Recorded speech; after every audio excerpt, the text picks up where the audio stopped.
Yes. So, Tommy, um, it appears over and over and over again that much of the, let us say, the slowness with the practice that people have is because they want too much, that the intensity of the desire is high, and that what we're looking for is to bring that intensity of the desire down to a very, very easy level.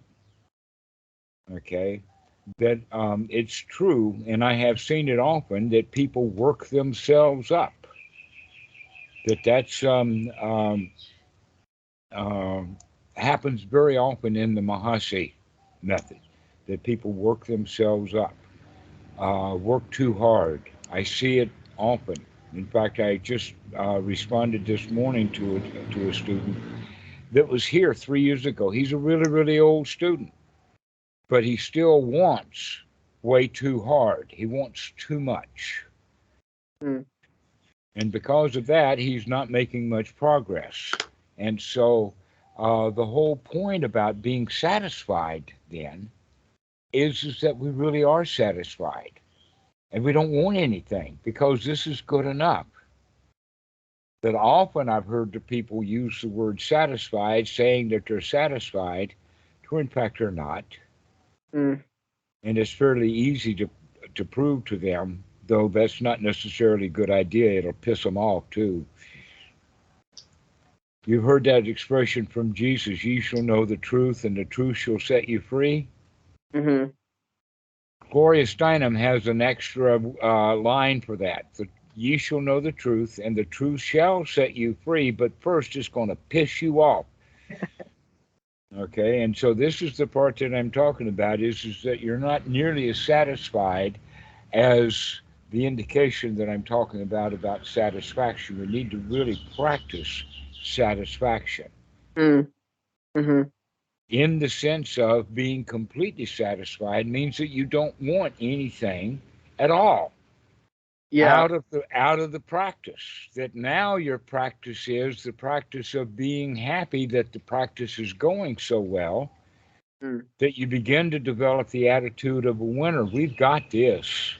Is that's where we're going with it, and that you're still in the position of wanting something, that you're not fulfilled yet, that you're still trying to reconnect with something, and that part of the recommendation is stop trying to reconnect with anything. There's nothing to reconnect to other than a concept or a rule or an idea that you've got in the mind, that you're already okay the way that you are. But that's also taught quite often in Zen because the Zen people, they want way too much. Mm. And the answer then is that you're already enlightened. Sit down and relax. Mm. It's sort of like the game is over, the race, in fact, has been won, but we're still out on the track because we don't recognize that we've already run the race. That Yeah. in fact we add extra things that I really haven't run until I pace that second place guy. I got to completely lap him, and until I lap him, I really haven't won the race yet. These are the kind of games that we Right. play with ourselves. Okay, Right. Right. and so even winning winds up being not good enough. So really, the habit is the habit of the feeling that we haven't succeeded, that we haven't gotten what we're looking for yet. We're still wanting something. We're still incomplete. Mm. Yeah. I've taken recently to trying to see notice any just any dissatisfaction at all, any frustration, any desire to be anywhere else where I am, and just relaxing that. Mm-hmm. Um, and that feels very, yeah, that feels very. I see things that I didn't even realize there, and small dissatisfactions, or yeah. I use often the analogy of a camera that when the camera is very stable, it takes better pictures. Mm. And that's especially true when our, let us say, the film that's in the camera is not high quality film. But as we practice, that twofold quality, one is that we begin to settle down and be very still so that we can see what's going on, and then also we can see better, Mm. sort of like we get a better lens or a Mm-hmm. better film. Okay. And so we have to practice getting that stability so that we can see straight. And that Mm. stability actually does come from the feeling of satisfaction. Because if we're dissatisfied a little bit, then we want to keep changing things around, keep moving it around, keep Yeah. fixing it, okay, when there's nothing broken. Yeah. And so letting ourselves get very stable and happy, and then something will occur, some trigger, some thought, and that will bring up emotions. Yeah.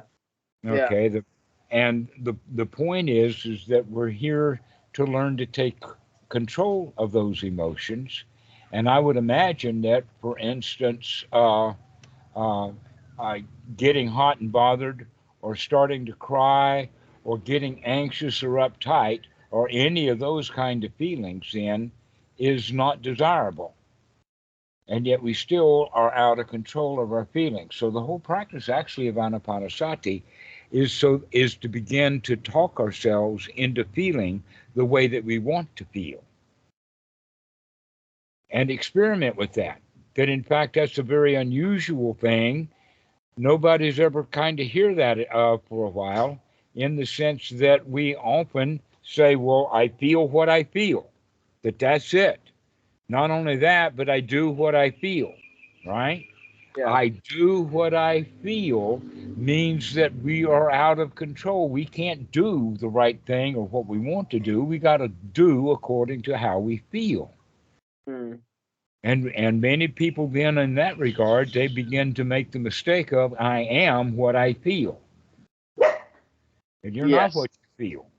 But most people are ignorant, and because they are ignorant, they wind up thinking that who they are is how they feel, and that they really don't have any control over how they feel, that's just the way I feel, is the kind of thing that they say, right?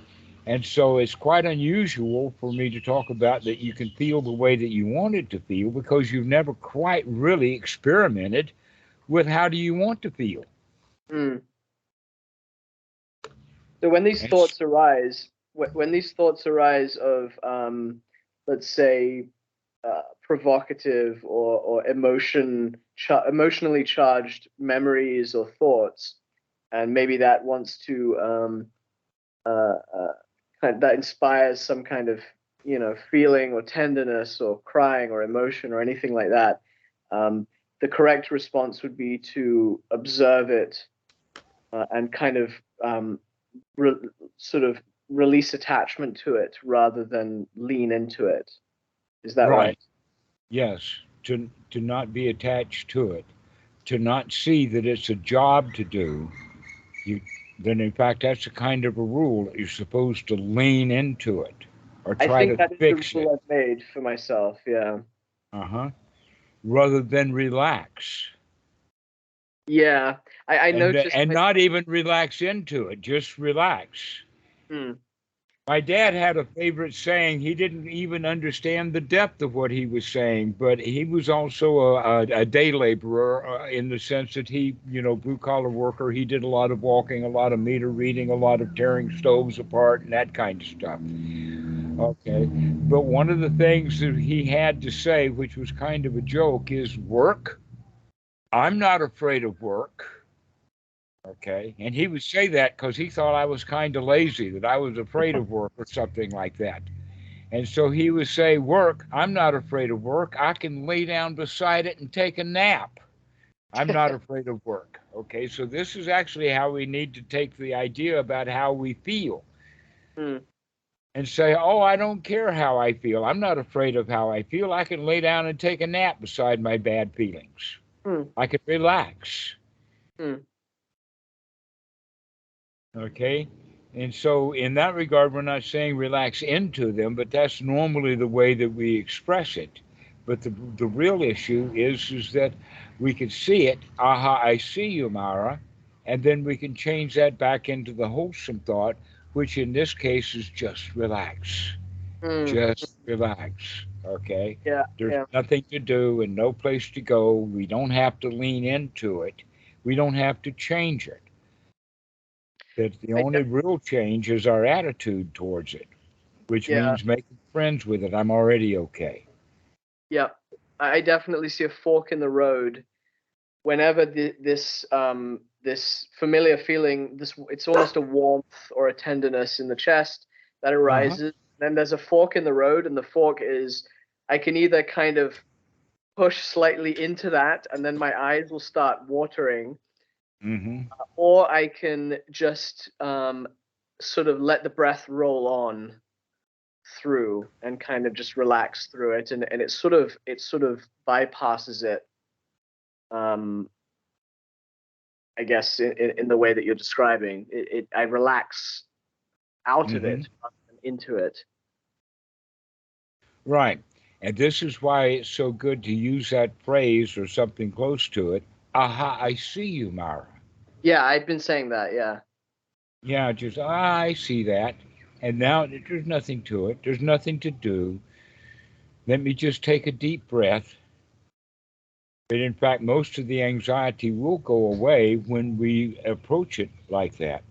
Mm, That if there is some thought that creates or causes anxiety, and then we don't like the anxiety, the not liking of the anxiety is the very chemical processing system that keeps the anxiety going. yeah. But if we have the attitude of, oh, there's that anxiety, let me nourish it and give it some love and care and stop trying to beat it. Okay, Mm, so if you try to flog that anxiety, it's just going to get bigger and bigger and bigger. hmm But if you nurture it, if you nurture yourself, it's okay, it's all right. I can relax, just relax. And keep talking about the relaxing, and maybe the tears come to the eyes, but that's all. That's enough. And I can take a deep breath and smile and be happy. And So if the practice tears just do, take, if the tears do come in this context when I am just trying to relax and just be happy, then that's okay. okay. Now, when you say the word cry or tears or sobbing, they're all different. That boohoo and sobbing, I'm assuming, is not what you're talking about. You're talking about more moist eyes. No, it can be